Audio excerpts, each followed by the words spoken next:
How are we going to handle Melissa? I'll just she'll go at the end, and I'll hand her over to you. You can just say up next. She's virtual as so and so, and then I'll call her up on the screen. Okay, cool. Okay, cool. Good afternoon, and thank you for coming and joining us. We have a fascinating session lined up on innovations and improvement in recycling. One of our three speakers will be virtual. So we're going to have her go last of the three. Going her last, right? She's second. Okay, we're going to stay in that order. Thanks. We're going to stay then in the same order. As the moderator said for at least the first session this morning, the bios are all in the program online, and I really don't like to take up time reading bios, but I do like to give an interesting factoid from the speakers. I've known Keyna for a long time. I did not realize that she was the first woman to direct a college football bowl game, which is kind of intriguing. First, and she's now the head of the Florida Sports Hall of Fame. So you got a nice little sports act option there. I'm from Oklahoma. I didn't even know Florida had football teams. So, Keyna.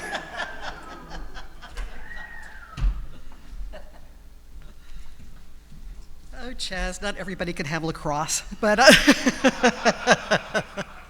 so when I submitted my slides into Gene, he goes, Keyna, you realize that you don't have the whole hour and a half because there's 87 slides on here? And I said, that's right, I know. I am from the South, but I talk really fast. So what I'm going to do is we're going to do a lightning round of what my members are doing with regards to recycling, repurposing, and what maybe hopefully you'll pick up some ideas of what you can do in your organization even better. Let's hope I do this the right way. Yes. So the Florida Recycling Partnership Foundation is a coalition of top Florida companies and associations, and our whole mission is to educate policymakers, business leaders, and the general public about the benefits of recycling. And as you can see, those are our members. We are a small but mighty little group. We have 22 members right now with the goal of having 30 at the most. That's all my board wants. But they want people that are a leader in the recycling and sustainability world. So you can see there are major companies, associations here in Florida.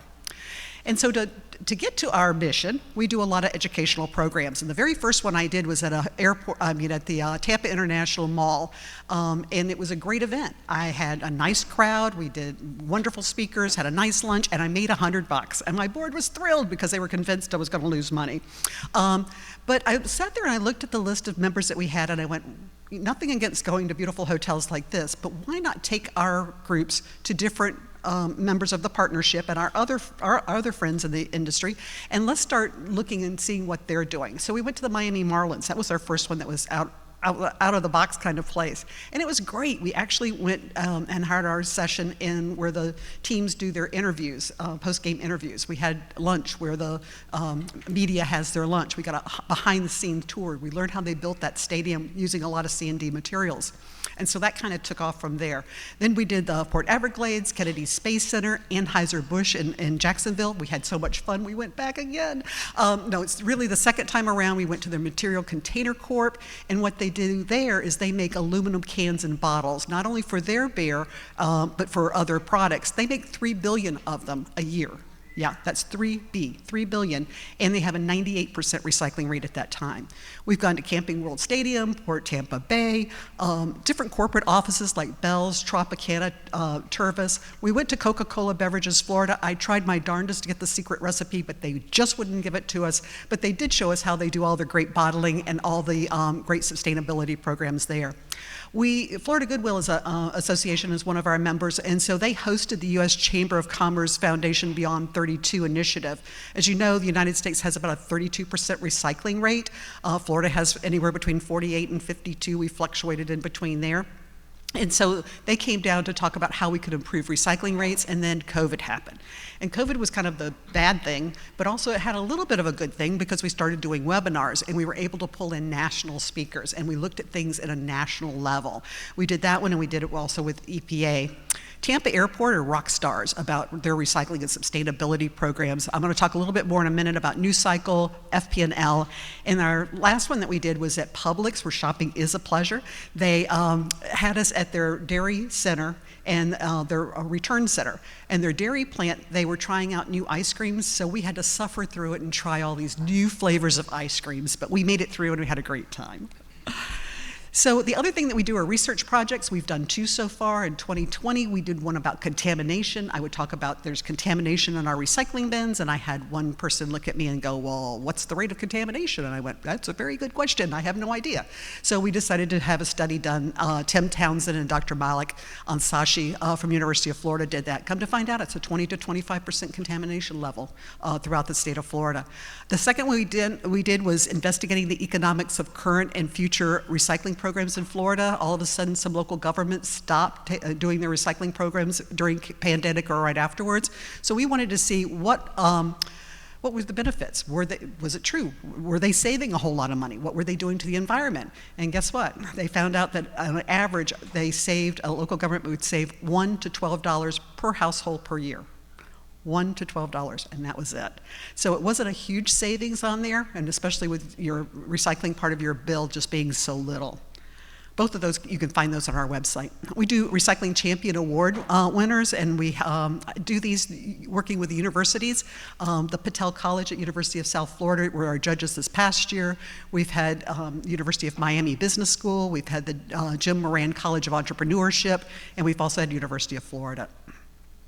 So as we all know that there's the 3 R's in recycling. You've got your reduce waste, reuse, or repurpose items, and recycle those that can be recycled. So today we want to show you some examples of how, great examples of reduction, reuse, and recycling by some of our members. These are what actually is happening. So Publix, like I said, where shopping's a pleasure. They started their recycling program back in the 70s, and they started off with cardboard. Now it's exploded. They have a lot of different varieties of recycling that they do, including flexible plastic and foams. And through their initiatives in 2022, Publix has recycled more than 616 million pounds of cardboard, 25 million pounds of mixed plastic, and 11 million pounds of mixed paper, in addition to a lot of different items. And in other words, they have directed about 23% of their waste from the landfills. If you go to a Publix, you'll notice these bins out front. What's great is that they're very well labeled, and the stores will collect those, and then those materials go to one of their 8 return centers where they're processed even more. So this is a great little video that I want to show you now.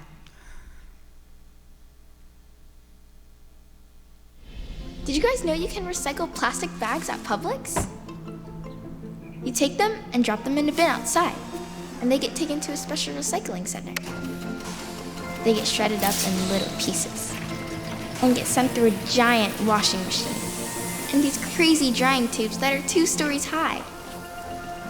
When they're totally clean, they get melted down and made into these little pellets. And the pellets get shipped to a bunch of different companies that use recycled plastic to make stuff.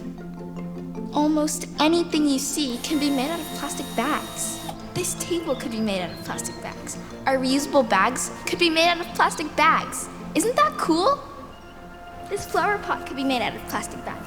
That over there could be made out of plastic bags. Is that the cutest little girl? I mean, if we all had that kind of enthusiasm about recycling, we would go a long, long way.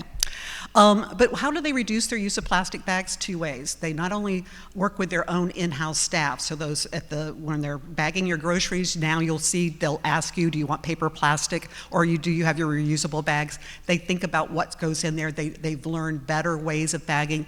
Anything that has a handle gets asked again, do you want this in a plastic bag if you're getting plastic bags? So they're making a customer think about it. And then also in the parking lot, before you get out of your car, you see signs, don't forget your, remember your plastic, remember your reusable bags.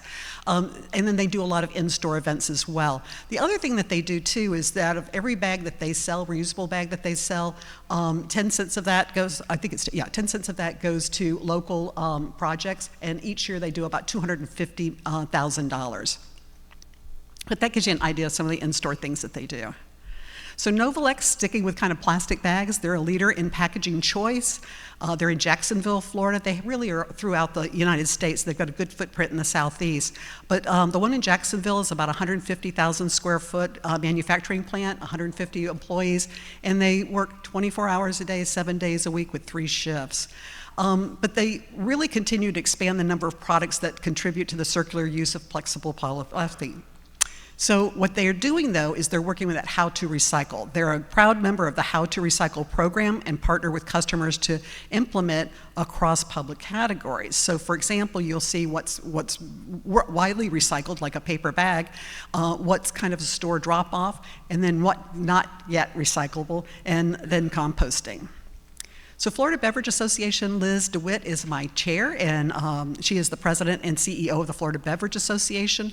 The Florida Beverage Association is all your non-alcoholic beverages. They do everything from your sodas, low-cal, no sugar, all the way to waters, fruit juices, kombucha, I like saying kombucha, energy drinks, and ready-to-mix teas. But what they're doing is they work with their Florida and American leading beverage companies and sustainability leaders. So their whole mission right now is to try to let people know about how to recycle bottles, and that their bottles are going to be 100% recyclable plastics. And they're doing that a couple of different ways: raising community awareness. They're doing that with advertising. They're doing new consumer messaging that's voluntary, that's going on a lot of the bottles. Investing in infrastructure. So they're working with that closed loop partner and the recycling partnership to get infrastructure into communities that really need it. They're measuring their own footprint by working with companies, organizations like the World Wildlife Fund, and then the recyclable bottles, they're making sure that they're all 100% recyclable. So here's another one. Any organization that can get 3 of your major competitors together and to do a commercial, I mean, they get a star in my book.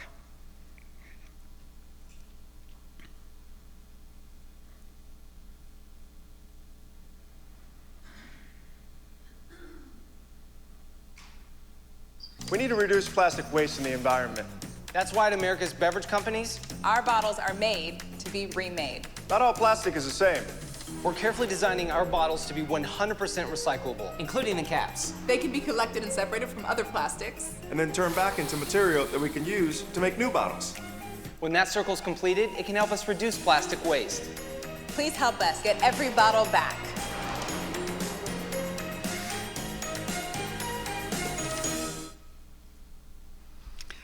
So once again, they're constantly letting everybody know that they want every bottle back. They want to make sure that those bottles are recyclable. So Coke Florida, they serve about 21 million customers in the state of Florida. That's about 119 million cases of beverages that they have. What I love is they have a sustainability pillar, an education, and an economic empowerment. But they are too: recycling, water stewardship, resiliency, and litter and waste reduction. But what they do is they're looking for a world without waste, and they're doing those in different silos. First of all, by design, making sure those bottles are designed to be recyclable. The second one is to capture and collect, and they want to make sure that by 2030, every bottle that they get is being recycled. They want to partner with a lot of different organizations, such as business organizations, communities, local governments, so that we can have a world with a debris-free world, and then inspire to make people think a little differently about how to recycle. Water stewardship, these are actually syrup barrels that they will give to different organizations so that they can capture water and reuse the water. I'm hoping to get a couple of those for a project I'm working on. And then they have 4 green circle certifications for having manufacturing facilities with 0 waste to landfill. Anheuser-Busch, I mean, they are unbelievable. They are really rock stars. They have about 1.4 million square feet facility in Jacksonville. They produce a little less than 8 million barrels of beer annually. They think about water stewardship, renewables, smart agriculture, circular packaging. But what I love is their achievements. And what I want to highlight on this one is 30% water reduction in the last 10 years. 18% electricity reduction in the past 10 years, 14% of reduction of fuel in the last 10 years. Guess what that means? Money going back into the pockets of that company, going back to the stockholders, going back to the consumers. So you think, okay, Anheuser-Busch, they've got to do glass cans and cardboard. That makes sense, but look what else they do. So the beechwood chips that are used in their famous beechwood aging process, what they do is instead of sending that material once it's been used to a landfill, they have about 239 tons transformed to mulch for tree farming in 2022. The spent grain is dewatered. That's what you see on the left-hand side. Those are in those silos. And then they're sent to cattle ranches around Florida. They sent about 106,000 tons to ranches in 2022. That's about 40,000 really happy cows. The spent yeast, that's taken, they can separate that from the water going to the wastewater treatment plant. The alcohol is then distilled and then sold to gas companies. Yep, that's that 10% ethanol in your gas. And then the yeast is dried and sold as cattle feed and also for dog food manufacturers. Goodwill is the epitome of reuse. I mean to tell you, Reverend Edgar J. Helms, he was a minister in Boston area in the early 1900s, and he would go to the wealthier sections of town and get clothing and supply and household items that needed to be repaired. He'd take them back to people that did not have jobs, train them how to do it, and then they were able to either sell those items or keep those items and use themselves. That's where the whole philosophy of a hand up and not a handout was born. So Goodwill Association, I just wanted to point out that they're a nonprofit. They're local, so you have a local CEO and a local board of directors, and whatever donations you make stay in your community. So there's 9 Goodwill locations. They're called territories, going all the way from Pensacola all the way down to Key West. But they actually diverted about 86,000 tons of materials, and this is 2021 numbers. We're a little behind on getting numbers from them. So that's anything from recycled electronics, furniture, books, clothing, and shoes. But what another cool thing that they did is they worked with Hillsborough County, and they put one of their trailers at their landfill. And so as a person was driving up to the landfill, and they said, you know, this is really still too good to kind of throw into a landfill, and there's this Goodwill trailer here. Let me go and give that to Goodwill. And so Goodwill would take out as much as they possibly could that they could use, and then the rest of it went to landfills. And they've diverted so much stuff, it's unbelievable. Other donated supplies from other organizations, Publix, for example, when they tear down a store or remodel a store, they will give old shelving and display units to Goodwill. Also in Bell's, they'll donate hangers and other items. So Florida Power and Light, they have what's called a CRS, Corporate Recycling and Services Facility. I'm going to go really quick through this because you need time to look at this when you get the copies of the slides. But you know, we've got the 3 R's. So what they have is, how many? I think 7. Reuse, recondition, return, resell, reclaim, recycle, and then remove. So it's amazing what they did. And they also have nearly $5 million worth of hardware that was reconditioned and redirected back into the inventory. So they look at things toward the end of life. So what can be refurbished? What can be sold as scrap? What can be recycled or disposed? And then I'm just going to, like I said, go through these really fast for you. But in refurbishing, I thought was really cool because in 2022, they refurbished a lot of street lights, which you never think about. Oh yeah, you could refurbish those instead of throwing them away. And so that made a big difference in that as well. But they do anything from scrap wire, metals, electronic, vegetation waste, wood, cardboard, mineral oil, and scrap metals. But it's this place that they have in Riviera Beach, which is in Palm Beach County, for those of you that know Florida that well. It's a fascinating place to go and see. But they reduce and reuse materials. That prevents them becoming waste by refurbishing materials, deploying surplus or dormant materials to other facilities, and they recycle quite a bit. Somebody says, how does seaports work into your whole thing? Well, seaports are really very good recyclers. Since in the last 10 years, for example, they've recycled enough scrap metal to make 500,000 cars. They do about 4,500 tons of plastics, cardboard, and plastics each year, a ton of oil. And then a cruise line recycles 60% more waste per person than the average person does on shore. Recycling update for our friends at WM. If somebody says recycling's dead, then why are they putting so much money in all these new facilities? It's not dead. As you can see, WM is the market leader in recycling, But what they're trying to do is transform their economy into a more circular one where waste is seen as a resource and we require the collaboration of stakeholders.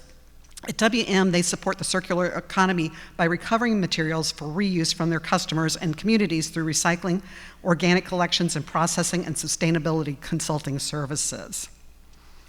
The combination of market demand and labor shortage challenges had led them to growing investment in automated technology in the recycling industry to increase efficiency while improving the material quality.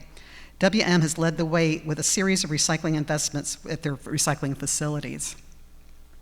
If any of you have been down to Pembroke Pines, they have a Rooter recycling facility down there. It's already the largest single-stream MRF in the southeast United States. The new facility is built to process up to 60 tons per hour, and it will result in a 75% increase in production of marketable recyclable materials. It's going to be a really beautiful building. I can't wait. So WM is making investments in developing strategic relationships in order to capture more recyclables, particularly plastics, and growing domestic markets for these materials. New Cycle is really a cool company. They were looking at how they could get landfill abatement and what can they do as far as fossil fuel replacements. So New Cycle doesn't take like any kind of MSW, nothing of that nature. They take those hard to recycle materials. One day I went in there and there was a huge roll of paper, and it was almost as tall as I am. And I'm going, you know, Mark, Kyle, what are you doing with that? And they says, well, guess what? The printer put the wrong color on it, and the customer won't take it. And so instead of throwing it away in a landfill, they're chopping it up and they're using it as a fuel. So they make, I know, I always get corrected by Mark and Kyle. They make fluff, which finally becomes these fuel cubes. They're condensed together, and companies like Cemex and some utility companies, anybody that normally would burn coal or that type of materials, are now looking at New Cycle for their materials to burn. And I can't go without talking about Swix. I mean, they've been a member of ours since the beginning. And like Jean said this morning, I really think of them as a waste matchmaker. They put the waste generator in touch with the waste users. But I don't know if you know that they do a medical collection events. They do ammo collection events. Yes, we had a hand grenade the other day at the WM MRF in Tampa. It's always a surprise. Then you want to have the bowling balls. You used to complain about the bowling balls until you get the hand grenade. They did a book recycling collection event, which in Tallahassee at the Florida Bar, where they were able to take all the old law books. They took off the spines and the covers, and those were recycled separately, and then the paper in the middle was recycled as well. I showed this picture the other day to a college class, and they said, Keyna, what are those? And I said, oh man, now I feel old. I said, that's what a computer used to look like. And their eyes were like this big as they were holding on their handheld devices. But they do a lot of electronic waste collection events as well. Marine debris cleanups. But the other cool thing that they have are these maps. The first one that I'm showing you there, if you go onto their site or you take a snap of that, the scan me, and you find your location, if you want to know where there's a landfill or if there is a C&D facility or any kind of other disposal facility, it's going to show you the one that's closest to you. And then the other great thing that they have is one that's you can put in, if you have widgets that you know can be recycled, somebody else is out there's got to be able to use my widgets. They'll list those, and then so that they'll find you a match and be able to take those items off your hands. Wawas, unfortunately, we don't have a lot of opportunities to recycle while we're on the road. But Wawas come to our rescue because they're having recycling bins at the gas pumps so you can leave your recyclables there. So it's great. You get your gas, great deal on gases. You get your cup of coffee, and when you're cleaning out your car, you can put all your recycled bottles and cans into their recycling bin.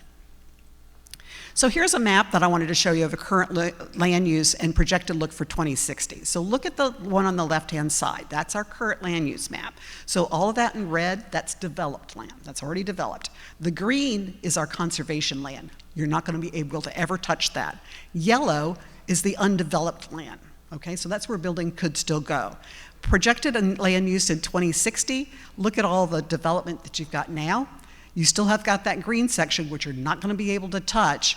Yellow has gone down. Where are you going to site a landfill? You're not. You're going to have a real problem doing that. So what you're going to have to look for is how can we site some great processing companies? How can we get some great manufacturers here so that we can take that waste that doesn't belong in a landfill? There's a reason to have landfills, and I support that. But whenever something can be recycled, that's what I want to see. So, you see, I did it with 2 minutes spare. You didn't think I was going to be able to do it, did ya? But we're going to take questions at the end. But thank you so much for being here. I really appreciate you.